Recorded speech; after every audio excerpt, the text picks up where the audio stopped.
He had a wispy moustache that looked as if he had drawn it on with a pencil.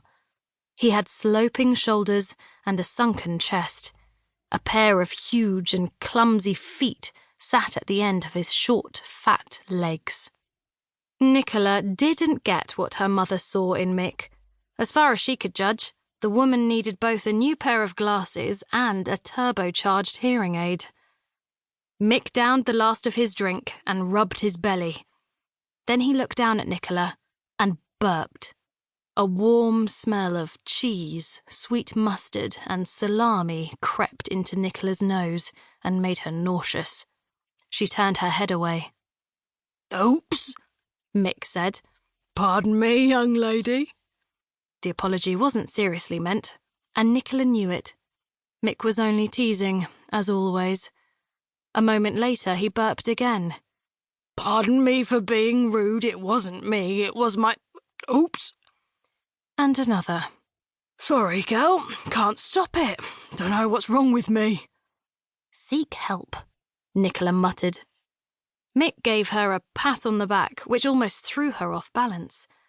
"Don't take it like that," he said. "I didn't mean it personally, you know." But how can you not take it personally when someone makes fun of your name? Nicola would have liked to ask Mick that question, but she knew it would be a waste of time, so she just pulled away from him instead. They continued for a while in silence. God, please keep him quiet, Nicola prayed in her mind.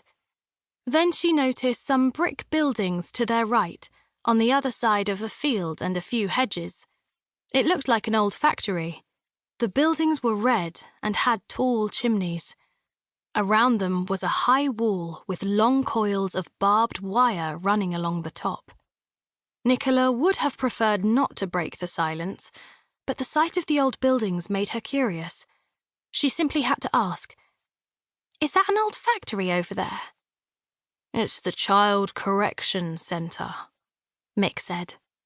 They walked on for a bit. Horses were neighing inside the riding school. Rifle shots sounded from the shooting range. From the old buildings came the sound of snarling dogs. You could also hear something that sounded like a young child screaming. Nicola felt a shiver of fright. There was something spooky about it all. The word correction worried her most. It suggested that they put something right in that place, but not in a nice way. "Is it a centre where children can have their teeth straightened or something?" she asked hopefully. "You serious?" Mick said. "Don't you even know what the Child Correction Centre is?" "I've seen the buildings before," she said, "but I didn't know they were anything special." Mick said, "It's where they send naughty children and work them as slaves." Nicola told herself that he was trying to frighten her, and that was all.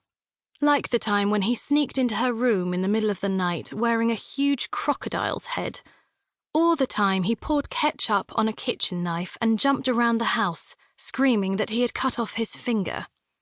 He was, of course, just bending it, and the half finger lying on the chopping board was only made of rubber.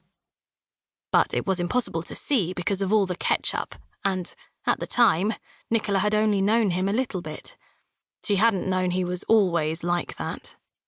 Now he was trying to make her believe that they used children as slave labourers in that spooky place. "Do you believe me, or do you believe me not?" Mick said. It was a silly, backwards manner of speaking he sometimes used. "Not," she said. Mick stopped in the footpath. He turned to face Nicola and grabbed her arm. "I'm telling you the truth, child," he said. "Nicola, this is serious stuff. I know I'm a funny guy, and I often make jokes, but listen, you must promise me never to end up in that place. It would break your mother's heart." Nicola wriggled herself out of his grip. She didn't understand what was going on. She still thought it might be another of his so-called jokes, but she had never seen Mick Randolph look so honest and serious. Nicola stared across the field at the old buildings. Something about them seemed wrong, out of place. Buildings like that...